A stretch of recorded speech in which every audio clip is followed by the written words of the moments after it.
लगातार सवाल जवाब पूछे जा रहे हैं और लगातार सवालों के जवाब दिए जा रहे हैं। जो भी सवाल पूछने हैं कमेंट बॉक्स में लिखकर सवाल भेजिए, अगले वीडियो में उसके जवाब दिए जाएंगे। अब सिलसिलेवार क्रमबद्ध तरीके से सवालों के जवाब दिए जाएंगे। सबसे पहला सवाल है चंद्रकांत नागांवकर, धारा 144 हर जिले में एक साल में कितनी बार लगाने का प्रावधान है? अगर यह धारा साल में बार बार लगाया जाता है तो क्या ये मान लेना चाहिए कि पुलिस प्रशासन के अधिकारी योग्य काम नहीं कर रहे हैं? कृपया मार्गदर्शन करिए।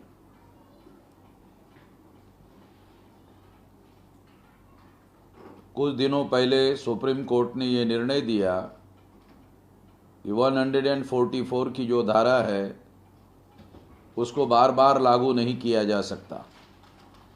बार बार लागू करना असंवैधानिक है, ऐसा सुप्रीम कोर्ट ने रूलिंग दिया है। इसलिए यदि कोई बार बार 144 लगाकर आप लोगों के मौलिक अधिकार को रोकने की कोशिश कर रहा है, उसकी कंप्लेंट की जा सकती है और कंटेम्प्ट ऑफ कोर्ट का केस उनके खिलाफ में दायर किया जा सकता है। आगे चलकर सब संगठन को इसके बारे में कोऑर्डिनेशन करना जरूरी होगा।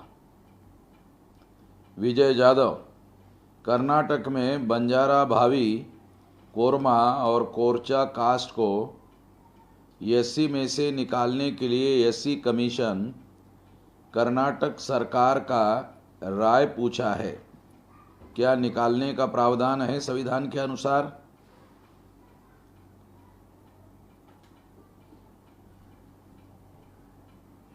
विजय जाधव, कर्नाटक के बंजारा, भावी, कोरमा, कोरचा कास्ट को एससी में से निकालने के लिए एससी कमीशन कर्नाटक सरकार को पूछा है। तो मैं आपको ये बताना चाहता हूँ कि ये एससी कमीशन सेंट्रल गवर्नमेंट का है या राज्य सरकार का है? कौन से कमीशन ने ये राज्य सरकार को अपनी राय पूछी है, ये जानना, ये समझना ज़रूरी है। दूसरी बात, यदि सेंट्रल गवर्नमेंट के कमीशन ने ये पूछा है तो सेंट्रल गवर्नमेंट में बीजेपी के लोग हैं और स्टेट गवर्नमेंट में भी बीजेपी के लोग हैं। यदि सेंट्रल गवर्नमेंट के कमीशन ने पूछा है राज्य सरकार की राय निकालने के लिए, तो सबसे पहले एससी कमीशन को इस तरह से निकालने के बारे में किसी प्रकार का कोई संवैधानिक अधिकार नहीं है। मगर एससी कमीशन में जो कमीशन का चेयरमैन है, कमीशन का वाइस चेयरमैन है, कमीशन के सदस्य है, लगभग 5 सदस्य शायद होते हैं टोटल, तो ये सारे के सारे नॉमिनेटेड होते हैं और ये नॉमिनेट किए जाते हैं बीजेपी आरएसएस के द्वारा। और बीजेपी और आरएसएस के लोग उनको जो कहते हैं, क्योंकि वो सामने नहीं आते हैं, पर्दे के पीछे रहते हैं और वो चाहते हैं कि कर्नाटक के जो शेड्यूल कास्ट के लोग हैं उनका और बंजारा, भावी, कोरमा और कोरचा कास्ट का आपस में इत्तेहाद ना हो, आपस में एकता ना हो और ये लोग आपस में झगड़ा फसाद करते रहे। जैसे फॉर एग्जाम्पल कि यदि सेंट्रल गवर्नमेंट के कमीशन ने, एससी कमीशन ने ऐसी राय पूछी है तो सेंट्रल गवर्नमेंट में जो कमीशन में चेयरमैन है, वाइस चेयरमैन है, सदस्य है, वो बीजेपी आरएसएस के द्वारा नॉमिनेटेड है और बीजेपी आरएसएस ने उनको ऐसा करने के लिए कहा, वो कर रहे हैं। आरएसएस और बीजेपी सामने नहीं आ रही है। आरएसएस और बीजेपी सामने क्यों नहीं आ रही है? क्योंकि आरएसएस और बीजेपी अगर सामने आती है तो बंजारा, कोरमा और कोरचा कास्ट के लोग बीजेपी और आरएसएस के विरोध में हो जाएंगे। इसलिए आरएसएस बीजेपी के लोगों ने क्या किया, ये एससी कमीशन के द्वारा कर्नाटक गवर्नमेंट की राय पूछी है। कर्नाटक गवर्नमेंट बीजेपी की है और बीजेपी के लोग अपने हिसाब से, अपने राजनीतिक मकसद के हिसाब से, जैसे वो बंजारा, कोरमा और कोरचा कास्ट और शेड्यूल कास्ट के दूसरे लोग हैं, उनके बीच में आपस में झगड़ा लगाना चाहते हैं। झगड़ा लगाने के लिए वो झगड़ा लगाने के मकसद से राय दे सकते हैं या नहीं दे सकते हैं, ये बात होगा। या दूसरा एक काम वो कर सकते हैं, सरकार बीजेपी की है तो शेड्यूल कास्ट के लोगों के विरोध में बंजारा, कोरमा और कोरचा कास्ट के लोगों को इसके विरोध में आंदोलन करने के लिए बोल सकते हैं, ताकि एससी के जो लोग बंजारा नहीं है, कोरमा नहीं है, कोरचा नहीं है, उन और दोनों के बीच में आपस में झगड़ा लगाया जा सके। इसलिए बंजारा भावी, कोरमा और कोरचा कास्ट के लोग और शेड्यूल कास्ट के लोग इस राजनीति को जानना चाहिए, समझना चाहिए कि वो आपस में आपको लड़ाने के लिए, भिड़ाने के लिए ऐसा कर रहे हैं। इसलिए इसमें हम आपकी मदद कर सकते हैं, दोनों के लोगों को आपस में बिठाकर, समझाकर, और दोनों लोग मिलजुल कर इसके विरोध में आंदोलन कर सकते हैं। अगर आपस में झगड़ा फसाद वो करते रहे तो उनका मकसद पूरा होगा, आपस में आपको लगाने का, झगड़ा लगाने का। तो इससे आपको सावधान रहना चाहिए। इसमें हम आपकी हर तरह की, हर संभावना, हर मदद, आपको संभावित मदद करने के लिए तैयार है। रामकरण जूलिया, अगर धर्म परिवर्तन कर लिया जा सकता है तो क्या पहले से चिन्हित उसके डॉक्यूमेंट में जाति और धर्म का विवरण अमान्य होगा, या फिर उसको किस प्रकार से बदलने की प्रक्रिया है, जैसे हिंदू से बौद्ध? आप मार्गदर्शन करें। मान लो एक तो शेड्यूल कास्ट, शेड्यूल ट्राइब और बैकवर्ड क्लासेस के लोग धर्म परिवर्तन करना चाहते हैं, जैन बनना चाहते हैं, बुद्धिस्ट बनना चाहते हैं, मुस्लिम बनना चाहते हैं, क्रिश्चियन बनना चाहते हैं, लिंगायत बनना चाहते हैं, या सिख बनना चाहते हैं, किसी भी धर्म में धर्म परिवर्तन करना चाहते हैं, तो जिस धर्म को वो स्वीकार करना चाहते हैं उस धर्म की जो स्वीकार करने की धार्मिक परंपरा है उसके अनुसार उसकी क्रिया पूरी करनी होगी। और वो की पूरी करने के बाद में कानून में जैसा लिखा हुआ है वैसा उसका रजिस्ट्रेशन करना होगा और सरकार को लिखित रूप से कम्युनिकेट करना पड़ेगा। उसके बाद आपको आपके नाम को उस धर्म के लिस्ट में जोड़ा जा सकता है। अमोल बोराडे, सर मेरे दोस्त को मैंने बोला कि माइकल बामशाद वैज्ञानिक ने डीएनए के आधार पर साबित किया कि ब्राह्मण यूरेशियन है, तो मेरे दोस्त ने मुझे बोला कि 85 करोड़ लोगों का डीएनए उसने कैसे चेक किया, मेरे घर तो नहीं आया हमारा डीएनए चेक करने, तो उसको कैसे समझाया जाए? बोर्डे जी, अगर उंगली आग में डालने के बाद उंगली जलती है, अगर ऐसा किसी का अनुभव है तो दूसरे आदमी को आग में उंगली डाल के अनुभव लेने की जरूरत नहीं है, दूसरे के अनुभव से यह सीखा जा सकता है। डीएनए एक रिसर्च है। आपका जो दोस्त है, हो सकता है आप दोस्त के नाम पर अपना ही खुद का सवाल पूछ रहे हो, तो मैं आपको बताना चाहता हूं कि अमेरिका के आइंस्टाइन ने यदि कोई विज्ञान में रिसर्च किया और उसके लिए सैंपल का उपयोग किया तो सैंपल के आधार पर वो रिसर्च किया हुआ है, इसलिए अगर किसी इंडिविजुअल को इसके बारे में कोई डाउट है तो वो अपने पैसे से जिस तरह से डायबिटिक का मेडिकल टेस्ट करता है उसी तरह से वो उसका टेस्ट करके अपना डीएनए रिपोर्ट बना सकता है और डीएनए के अनुसार वो भारतीय है या विदेशी है वो डिसाइड कर सकता है। दूसरी बात। तीसरी बात, आपका जो दोस्त है वो ब्राह्मण है क्या? आपका जो दोस्त है वो ब्राह्मण है क्या? और ब्राह्मण ने आपको पूछा है क्या कि मेरा डीएनए तो मेरे घर में तो नहीं आया था? वो अगर ऐसा कह रहा है तो आपके जैसे भोले लोगों को केवल गुमराह करने का काम कर रहा है। अगर उसको डाउट है, अगर ब्राह्मण है, तो वो खुद ही अपना डीएनए टेस्ट कर सकता है। यदि वो ब्राह्मण नहीं है, एससी एसटी ओबीसी का आदमी है, तो हम डीएनए के अनुसार उसको मूल निवासी कह रहे हैं भारत का। क्या उसको एतराज है कि वो मूल निवासी नहीं है? और अगर वो उसको एतराज है मूल निवासी नहीं है तो घोषित कर ले अपने आप को विदेशी है, हमें कोई एतराज नहीं है। अगर वो अपने पिछवाड़े पे लात मार के किसी दूसरे देश में जाना चाहता है तो वो इस तरह के घोषित कर ले ताकि उसको पता चले। तो सवाल एक ही है, मगर कई दृष्टि से विश्लेषण करके मैं आपका जवाब दे रहा हूं, इसको समझने की कोशिश करिए।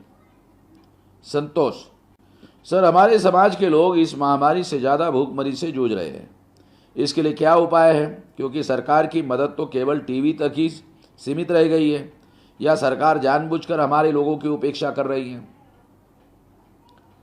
सरकार टीवी में प्रोपेगेंडा कर रही है, टीवी में घोषित कर रही है।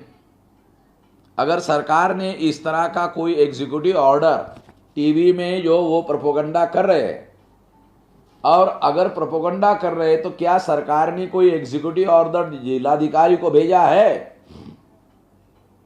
अगर सरकार ने कोई एग्जीक्यूटिव ऑर्डर जिलाधिकारी को नहीं भेजा है लोगों को राशन देने का, राशन कार्ड वालों को राशन देने का, बगैर राशन कार्ड वालों को राशन देने का, गरीब और असंगठित मजदूरों को मदद करने का, अगर इस तरह का कोई एग्जीक्यूटिव ऑर्डर सरकार ने नहीं भेजा है तो सरकार खुद ही धोखाधड़ी करने का काम कर रही है।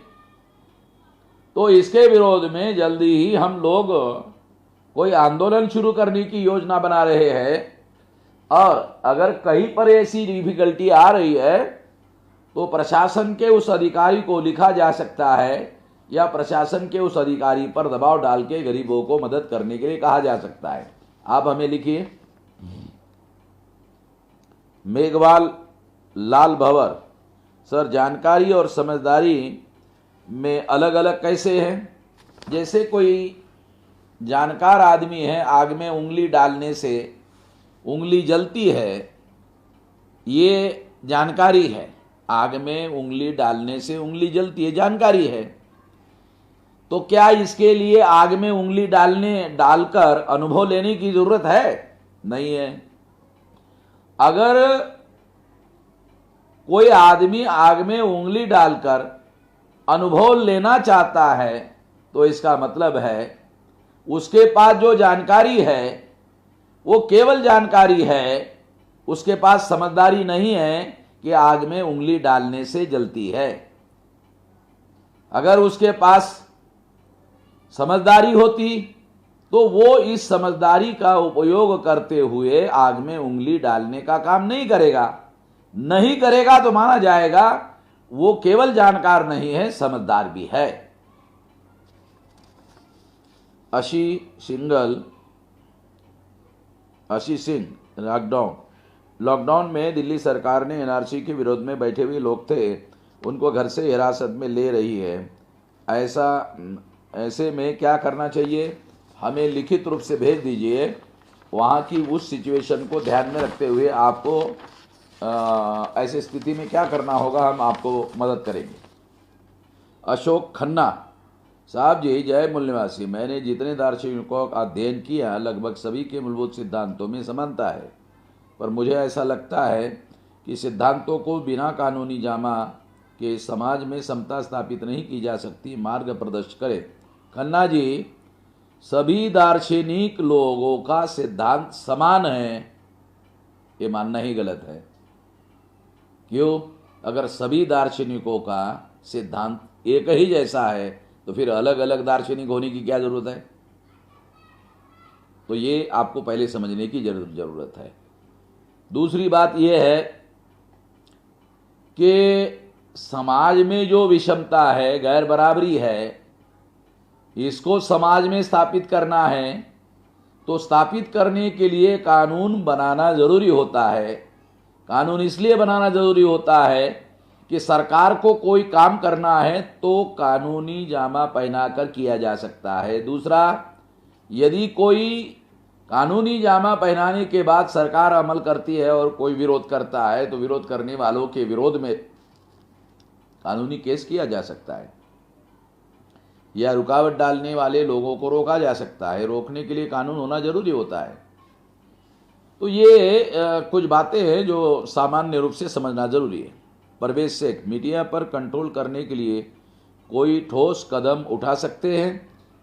मीडिया पर कंट्रोल करने के लिए कोई ठोस कदम उठाने का संवैधानिक रूप से कोई उपाय नहीं है, क्योंकि आर्टिकल 19 के तहत मीडिया को freedom of speech and freedom of expression का अधिकार दिया है। वो इसका मिसयूज कर रहे हैं।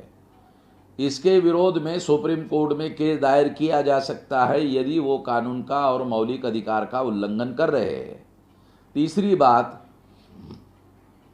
वो लोग गलत कर रहे हैं, ऐसी बातें कर रहे हैं, तो इसके बजाय हम लोगों को अपना मीडिया खड़ा करने का काम करना चाहिए, अपना विकल्प खड़ा करने का काम करना चाहिए। और ऐसा काम अगर हम नहीं करते हैं तो फिर हम लोग अपने विचारधारा का प्रचार करने के लिए दूसरों के ऊपर निर्भर रहेंगे, और जब तक दूसरों के ऊपर अवलंबित रहेंगे तब तक हम लोग कामयाब नहीं हो सकते। राज रहांगड़े, कोरोना वायरस यदि WHO और आपके अनुसार वैश्विक महामारी है तो जिन देशों में लॉकडाउन नहीं है, जैसे कि पाकिस्तान, जापान, स्वीडन, तुर्कमेनिस्तान और अन्य 18, वहाँ पर मृत्यु दर बहुत कम या लगभग ना के बराबर क्यों है? कृपया बताएं। मेरी जानकारी में वहाँ का मृत्यु दर कम है, ऐसा मैं मानने के लिए तैयार नहीं हूँ।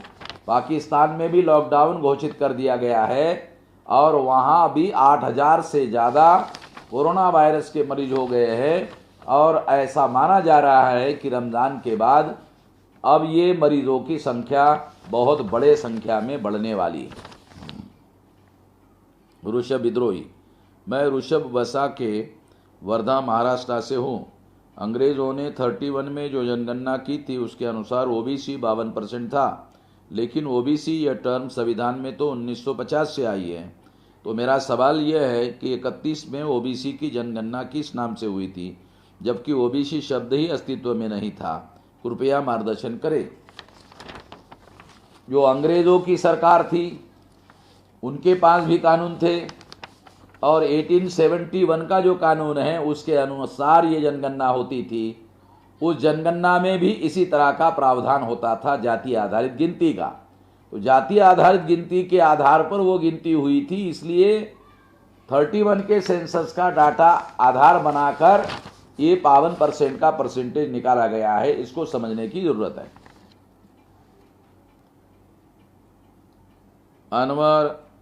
अनवर शेख, मैं पुणे से मौलाना अनवर। जय मूल्यवासी। मेरा सवाल ये है कि आजकल एक शब्द का प्रयोग बहुत हो रहा है, सोशल डिस्टेंस। क्या ये शब्द संवैधानिक है? संविधान को मानने वालों ने इस शब्द को बोलना सही है? पहली तो ये बात है कि सोशल डिस्टेंसिंग का जो मामला है कोरोना वायरस की बीमारी को रोकने के लिए बनाया गया है, ताकि दो लोग आपस में ज़्यादा नज़दीकी से संपर्क ना करें। संपर्क करने से ये बीमारी हो सकती है, बढ़ सकती है, इसका बढ़ाव हो सकता है। लाखों करोड़ों की संख्या में इस बीमारी का फैलाव हो सकता है। इसलिए सोशल डिस्टेंसिंग मेंटेन करने के लिए ये शब्द लोगों को समझाने के लिए, बीमारी से बचाने के लिए लाया गया है। इसका संवैधानिक गैर संवैधानिक अर्थ निकालने का कोई मतलब नहीं है। सूरज कामले, सर क्या लॉकडाउन खत्म होने के बाद देश में इकोनॉमिकल आनी बानी लागू की जाएगी, इमरजेंसी लागू की जाएगी और SC ST और इतर फंड को दूसरी तरफ डाइवर्ट किया जाएगा? ऐसा नहीं किया जा सकता, ऐसा कोई कानूनी प्रावधान नहीं। मोहम्मद हरीस अक्रमी, EVM के सिलसिले में आपका अगला कदम क्या होगा? हमने 20 जून को भारत बंद का जो कार्यक्रम ऐलान किया है, उस कार्यक्रम में EVM का मुद्दा भी डाला गया है। मोहम्मद हरीस साहब, जो EVM है इसने मुसलमानों का वोट वैल्यू 0 कर दिया है। SC ST OBC का भी वोट वैल्यू 0 कर दिया है। 0 कर दिया का मतलब है कि हम जिसको चुनना चाहते वो चुनकर नहीं आता, जिसको चुनना नहीं चाहते हैं वही चुनकर आता है। इससे वोट वैल्यू 0 हो गया है। तो खास तौर पर मुसलमानों को सारे देश भर में संगठित होकर EVM के विरोध में जो भारत बंद का ऐलान किया गया है, NRC NPR और CAA के विरोध में, उसके साथ साथ ये भी मुद्दे डाले गए हैं। उसके साथ साथ SC ST OBC के भी मुद्दे डाले गए हैं। तो SC ST OBC और माइनॉरिटी के तमाम लोगों को मिलजुल कर ये भारत बंद करने की ज़रूरत है और इसलिए ये भारत बंद के लिए आप लोगों को पूरी ताकत से इसके साथ जुड़ना चाहिए। ये हमारा अगला कदम है और इसके लिए तैयारी जारी है। शशिकांत बंसोड़े, सर मेरा सवाल है कि मीडिया कोरोना पेशेंट को लेकर झूठ बोल रही है। जैसे कि मैं जहाँ रहता हूँ वहाँ एक कोरोना पेशेंट है, TV 9 वाले 3 पेशेंट बता रहा है। इससे भारत के मीडिया को क्या फ़ायदा होगा? ऐसा वो क्यों कर रहे हैं? ऐसा वो लोगों में पैनिक या लोगों में डर पैदा करने के लिए कर रहे हैं। और ये आंकड़ा केवल ऐसा ही नहीं बता रहे TV 9 वाले, वो उसको तबलीगी जमात के साथ जोड़कर भी बता रहे हैं। वो ये भी बता रहे हैं कि ये तबलीगी जमात के लोग कोरोना कैरियर है, यानी कोरोना को फैलाव कर रहे हैं, ऐसा प्रोपेगेंडा भी कर रहे हैं। और इसके पीछे SC ST OBC के लोगों को मुसलमान विरोध में बनाया जाए और मुसलमानों का इस्तेमाल, SC ST OBC का इस्तेमाल मुसलमानों के विरोध में किया जाए और SC ST OBC को ब्राह्मणों का गुलाम बनाया जाए, ऐसा ये षड्यंत्र कर रहे हैं। इसलिए हम आने वाले समय में जल्दी ही उसकी तैयारी लगभग फाइनल है, सुप्रीम कोर्ट में केस दायर करने जा रहे हैं। अशोक खन्ना, जय मूल्यवासी। माननीय साहब जी, कोरोना वैश्विक संकट के पश्चात प्राथमिकता किन मुद्दों पर रहेगी? आपका सवाल स्पष्ट नहीं है। सरकार की प्राथमिकता किन मुद्दों पर रहेगी या हम संगठन चलाने वाले लोगों की प्राथमिकता किन मुद्दों पर रहेगी? इसकी कोई सवाल में स्पष्टता नहीं है। आप अपना सवाल स्पष्ट रूप से पूछिए तो आपको सही जवाब दिया जाएगा। धन्यवाद। सवाल कमेंट बॉक्स में ही पूछना होगा और जब आप कमेंट बॉक्स में सवाल पूछेंगे, अगले वीडियो में आपके सवालों के जवाब दिए जाएंगे।